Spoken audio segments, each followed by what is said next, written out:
This episode brought to you by Progressive Insurance. Do you ever find yourself playing the budgeting game?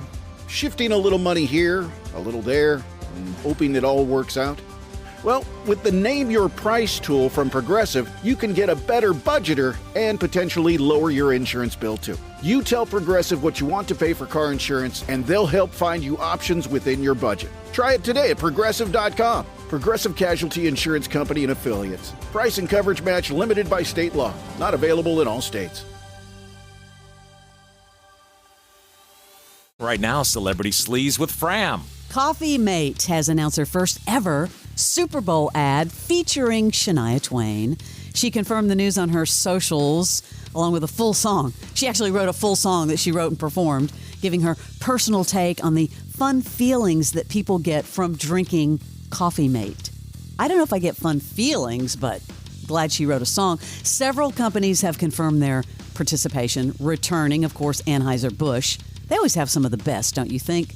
Like the Budweiser commercials, Doritos, Mountain Dew, Back, Pringles, Reese's. You know, Barnes, I watch for the commercials. There's a lot of money shaking around there, a lot of money. And, of course, highlighting game day recipes with a creative new ad. Hellman's is back with When Harry Met Sally. Would love to know what they paid for this. Oh, yes. No good? No. Oh. There we go. Oh my gosh. Oh, boy. So good. Oh, it's so. This one's real. Oh. Woo. Now that is a sandwich. I'll have what she's having. I like that cameo at the end. Sydney Sweeney. Guess who's back? Lena Dunham. She struck a creative partnership with Netflix. Where has she been? Well, she had Girls, which was really successful. She has this production company called Good Thing Going, and they're going to develop and create serialized first look projects for Netflix. And she has one already, a little rom-com that will debut soon called Too Much. Good for Lena Dunham. Speaking of Netflix, Barnes, years later, is there new information? Really? They've premiered a new docu-series titled American Manhunt O.J. Simpson. I've watched it. And what do you think? Right out the gate, I was reluctant, and it was the lead card on Netflix. And I was at the gym, and I'm like, I need a new gym show.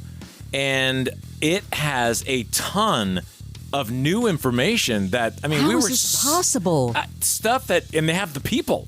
Like, they have witnesses telling their story, and then at the end it'll go, this was never introduced in as evidence. I don't understand. I know. It's unreal. Well, I guess they have this interview with prosecutor Christopher Darden. Everyone's there. Shedding new light on the trial. They're all there. And I will warn you, the graphic nature of the pictures, they're showing the real pictures. Like, this is not some blurred out thing.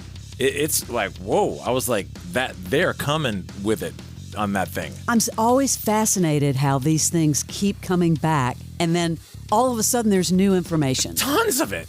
And you'll ask yourself, how? Same with the Menendez brothers.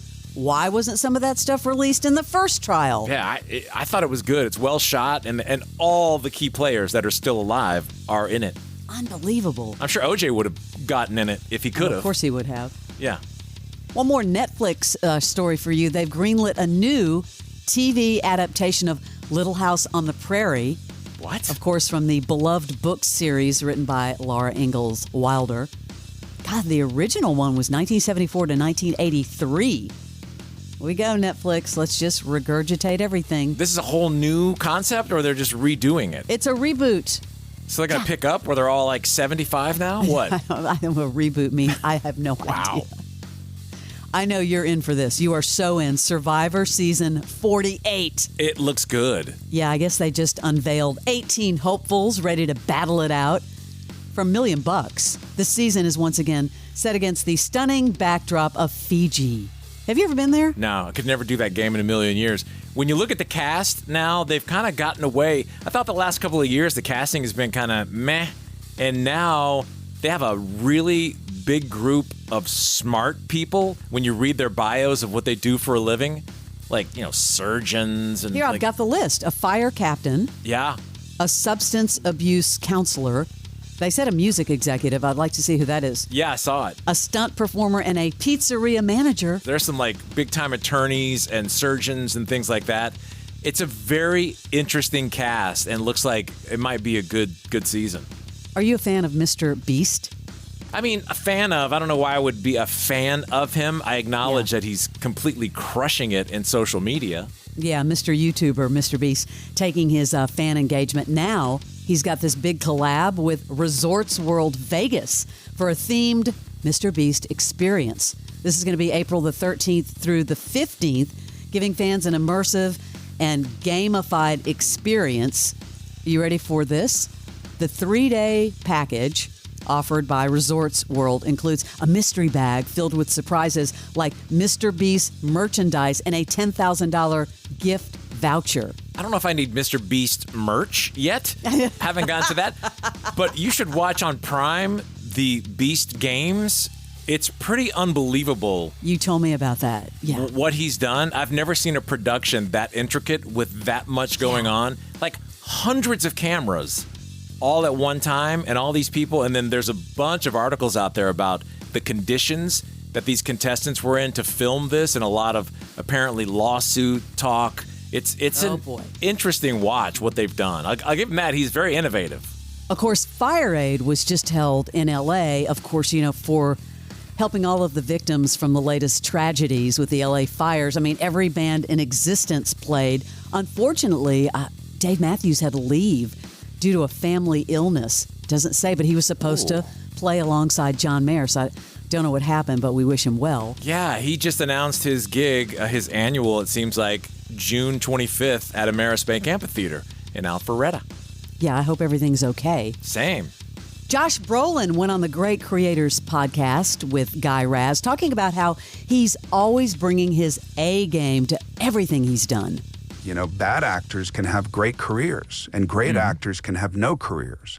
That's the thing about our industry is you don't know. It can be a look, it can be a thing, it can be a vibe, or it can be a great technician or somebody like, Anthony Hopkins, who gets Silence of the Lambs at 55 and has been struggling since then. And then he has a whole career from 55 to 80. Yeah. It's just, he's amazing. One of the great living actors. Literally one of the great living actors, and was one of the great living actors before that. I remember somebody said to me in an interview, how does it feel to be doing A+ work now when you were doing C- work?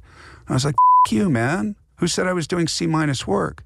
It may be perceived as a C- movie, but I was bringing an A game to everything I could with whatever ability I had. I've never phoned it in. I did nothing different in No Country than I did in, the one day I did in Milwaukee when I put on the G-string and the pantyhose. Yeah.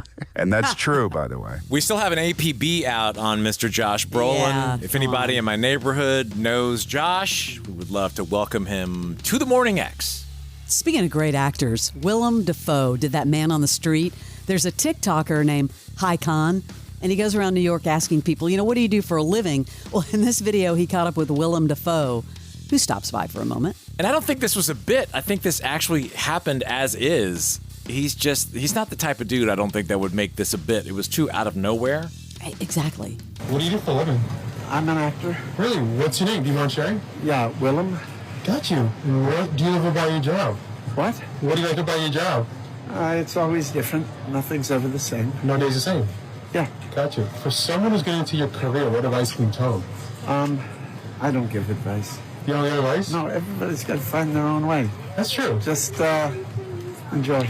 How do you want to be remembered? I don't think about that. Don't think about that? No. And then last but not least, where do you see yourself 5 years from now? Any movies that we know about? What? And what do you see yourself 5 years from now? I don't know. I mean, I have a hard time thinking beyond tomorrow. Got you. Thank you so much. I love your work. You're an amazing person. You're awesome. Thank you. I'm very surprised he actually stopped and gave him that much time. It was so nice. Yeah. Wow, that's your Celebrity Sleaze. Hey, my name is Mandy Woodruff Santos, career expert and host of Brown Ambition. Brown Ambition is conversations about wealth building. Just know that debt is one of those things you can overcome. Tell us how much debt you actually have, girl. Entrepreneurship. You get a book advance. How have you been doing it while running your business at the same time? What am I doing wrong? And being surrounded by sister friends. We could talk about this all day. No, I think my stress levels are high enough. Thank you. Brown Ambition. Follow and listen on your favorite platform.